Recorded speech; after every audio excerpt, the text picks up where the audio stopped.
Guys, this one word will set you free. Discipline, motivation, ambition, and determination.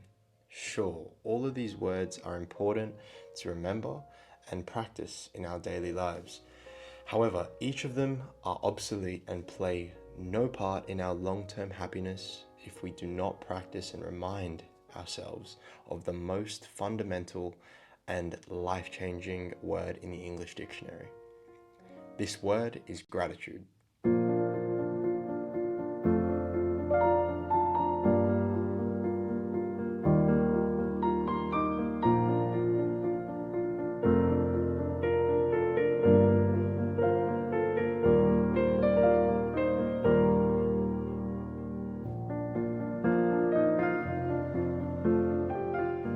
Sure, every single self help guru out there speaks on having gratitude, being grateful and the need to appreciate life. But this magical word is actually very difficult to practice without any guidance on how to do so and how to implement in our lives, especially if our minds are constantly clouded with our day to day struggles and problems at work and also in our relationships with others. There's a great passage from one of the world's greatest entrepreneurs, Tony Robbins, in a book that I'm actually reading at the moment called Money Master the Game: 7 Simple Steps to Financial Freedom. He says the following: the fastest way to feel connection, a sense of how significant your life is, a deep sense of certainty and variety, and put yourself in a state where you can give to others, is to find a way each day to appreciate more and expect less. The wealthiest person on earth is one who appreciates. Robbins here tells us to expect less. This is quite contradictory in his own life of being a successful entrepreneur. As the world of business is wrapped up in increasing company revenues, building these larger teams, and in general just expecting more greater results as each day passes. However, we have to make an important distinction right here that expecting less doesn't mean that we can't work hard towards our goals or strive to succeed. Expecting less means automatically setting these low expectations so that our emotions do not get the better of us, whilst still putting in the same amount of effort into the task at hand. I'll give you guys an example. Let's say you're working on a university assignment and you've worked extremely hard on this one essay for a whole month, and it's worth 40% of your subject mark. You believe this essay is some of the best work you've done, and you'll get a mark above 85%. So a week after handing in this essay to your teacher, they hand you your mark back of 75%. Because you expected that 85%, you now feel upset, discouraged, demotivated, and less smart than you thought you were just a couple of days ago.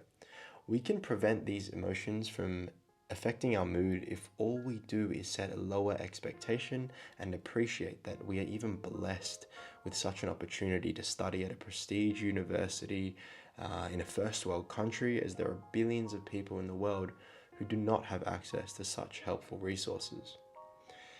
Another amazing quote I've stumbled upon was from the famous Stoic philosopher of ancient Rome, Seneca, who states, "True happiness is to enjoy the present without anxious dependence upon the future, not to amuse ourselves with either hopes or fears, but to rest satisfied with what we have, which is sufficient. For he that is so wants nothing. The greatest blessing of all are within us and within our reach. A wise man is content with his lot, whatever it may be, without wishing for what he has not." Seneca uses the word sufficient. The main issue in the way many of us think today is wrapped up in our desire to want more. The desire to get a promotion at work, the desire to get a raise, the desire to buy a new car, the desire to buy a new property. This is a natural human thought, as all of these desires revolve around an increase in status, and we believe that when we achieve or grab hold of these desires, we will be happier, which is false majority of the time. The reality is that we cannot be happy all of the time. Majority of people will always fluctuate between being happy when things are smooth sailing and then being unhappy when things aren't going our way with constant issues arising. We can actually better manage this fluctuation in our emotions by simply having perspective and gratitude. Perspective. This means looking at how lucky and privileged we are to be where we are. There will always be someone out there who has it worse. This helps me every day. Having this thought just once a day grounds me and helps to block out these negative emotions from circulating through our mind.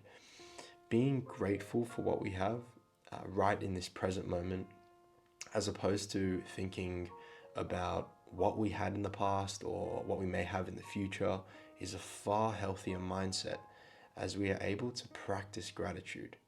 Us constantly overthinking about the future actually inhibits our ability to practice gratitude.